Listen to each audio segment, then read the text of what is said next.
Fala minha gente, tudo certo? Vamos nessa então falar sobre Internacional e nesse vídeo aqui te trazer várias e, olha, muito boas informações que José Olavo Bisol, vice-presidente de futebol colorado, deu para a imprensa na chegada em Belo Horizonte. Os repórteres puderam conversar com o dirigente colorado, que já adianto aqui, a entrevista foi muito boa, porque nós vimos um dirigente que sabe se expressar muito bem, um dirigente que mostrou ter domínio sobre os assuntos, pelo menos conhecer o que está acontecendo no clube e que pôde passar várias mensagens importantes para você, torcedor colorado. Eu já te dou todas as informações que ele trouxe, mas antes preciso te dizer, o Inter está em Belo Horizonte para um jogo atrasado contra o Cruzeiro, um dos 4 que faltam. E nesse jogo, você pode ir lá na KTO, aqui ó, eu tô com o site da KTO aberto. Olha aqui, Cruzeiro tá pagando 2, o empate está pagando 3,3 e o Inter 3,75. O Inter está quase quadruplicando, só de apostar no Inter sem precisar resultado exato.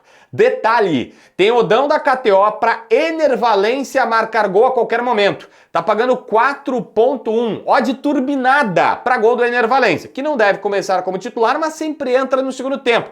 Presta atenção que essa é uma boa. O Ener Valencia marcar um golzinho fora de casa, olha, numa dessas isso vai acontecer. Ele vai ter que se recuperar. O Roger tá tentando recuperar ele. Mas tem, primeiro tempo, ambas equipes marcam, tá pagando 5,7, por exemplo. Aí tem, se for vitória do Cruzeiro nos dois tempos, tem ambos marcam ou não. Cara, tu pode fazer infinitas possibilidades lá na KTO. Vá agora em kto.com, te registra com o código JBFilho e ganha uma bonificação. Essa do Ener Valencia tá na hora do Valencia começar a desencantar, eu acho que é por aí, hein?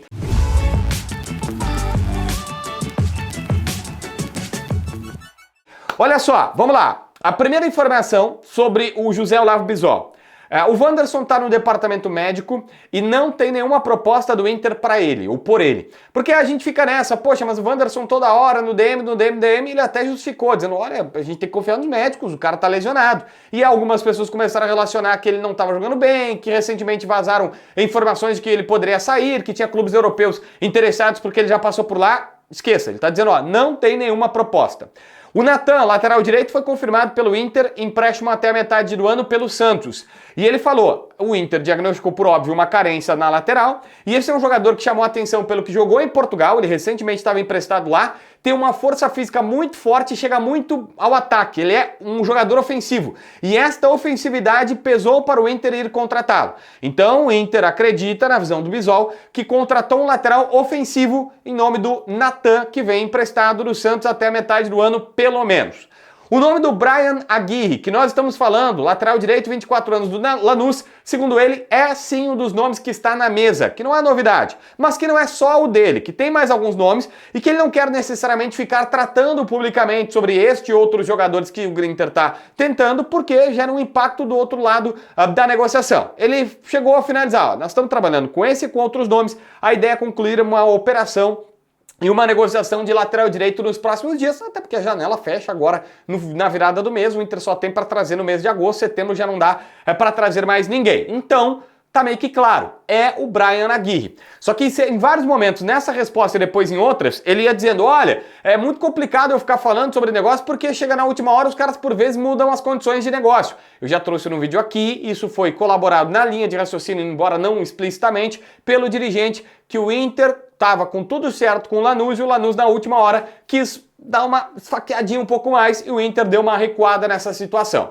Essa cautela faz com que o Inter não anuncie, por exemplo, nesse momento da entrevista, o Clayton Sampaio, que é um jogador que ele de fato confirma. Zagueiro, 24 anos, que está em Portugal, que o Inter está trazendo, já falei também no vídeo anterior, todos os colegas já deram, e ele falou, olha, eu só posso dizer que o Clayton Sampaio é jogador do Inter quando ele efetivamente assinar o contrato, porque aí ele voltou naquela questão. É o que eu estou falando para vocês, às vezes a gente não assinou e o cara quer colocar uma situação a mais ali quando a gente anuncia publicamente.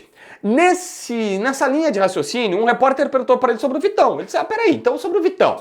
A chance do Vitão ser negociado, a primeira coisa, que ele disse, olha, a janela está aberta não só para o Inter. A janela está aberta para outros clubes tentarem outros jogadores e se chegar uma proposta para o Vitão, o Inter ainda tem muitos valores a receber, a vender, o Inter precisa vender jogadores, então não está descartado. Mas sobre o Vitão, ele explicou o seguinte, a primeira questão no caso do Vitão, o Inter recebeu um ok informal do Betis que estava com tudo certo. Por uma questão de logística, que estava difícil de sair de Porto Alegre, que estava complicado, né? Tinha que sair daqui, ir para Florianópolis, pegar voo de Florianópolis para São Paulo, demoraria mais de um dia para ele conseguir voo de São Paulo para a Espanha, e o Betis queria o jogador o quanto antes lá, porque né, ia começar a sua temporada. O Inter aceitou liberar antecipadamente ele para que ele adiantasse essa questão. E ele já no final de semana saiu de Porto Alegre, foi para Florianópolis e começou todo esse trajeto. O problema, segundo o José Olavo Bisol, a primeira pessoa a falar publicamente sobre isso é: o Betis, na segunda-feira, mudou as condições contratuais, quis rediscutir a relação, segundo ele. E aí eles disseram: não, o que nós falamos tem que ser mantido, vocês nos deram um ok informal. É verdade que não está assinado no papel, mas eu fui bacana com todo mundo e disse: olha, eu vou antecipar uma situação enquanto a gente vai trocando documentos no final de semana e na segunda-feira assina. Beleza? Beleza. Chegou na segunda-feira, na hora de assinar, o Betis mudou e quis rediscutir alguns pontos. E o Inter disse que não aceitava, eles disseram que se não tivesse um novo entendimento não tinha negócio. O Inter, beleza. Vitão, desce de São Paulo para Florianópolis, Florianópolis pega uma van, vem para Porto Alegre e vem para cá. Ele garante que o Vitão compreendeu o que aconteceu e está engajado e não mudou absolutamente nada no seu trabalho desde então. Ele não está jogando por uma opção do Roger, que já tinha outros dois jogadores, o Mercado e o Rogel, e aí deu certo por ali, então vai acabar continuando assim.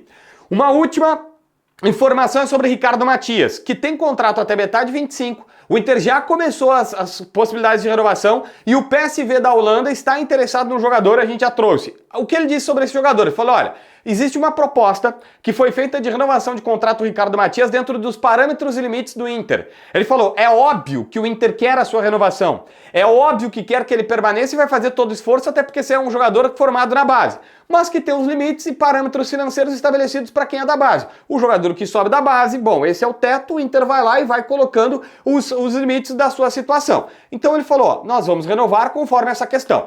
Não sentiu nenhuma pressão do lado do atleta, seja empresário, seja do próprio jogador, que está forçando para sair ou inventando proposta para fazer renovação. Ele falou a única coisa: por enquanto não chegou nada do Inter, ninguém do PSV bateu na porta no estádio Beira-Rio, e que por enquanto é uma relação normal de proposta colorada contra proposta do empresário do atleta e o Inter avançando nessa questão. Ele acha que terá um desfecho desta situação nos próximos dias. A dúvida que ficou no ar é um desfecho para renovação de fato do atleta ou um desfecho de numa dessas o Inter diz: ó, não conseguimos um acerto, agora vamos fazer um negócio, tem proposta mesmo dos holandeses, traz o PSV para cá que nós vamos tentar salvar e ganhar algum dinheirinho contigo. Isso ficou em aberto, mas enfim, ele não tem proposta do PSV ainda na mesa do Inter e ele não sente nenhuma pressão para renovar, apenas um atleta e seu empresário tentando. O Inter fez proposta, ele contra-proposta e a direção está dizendo: eu vou até esse limite aqui, tá? Depois eu não vou dar mais porque tem um parâmetro de jogador da base, eu não vou botar a jogar dinheiro se o cara ainda não provou com a camisa colorada. Inscreve no canal, assina a notificação, deixa teu like, comenta aqui embaixo para ver mais vídeos.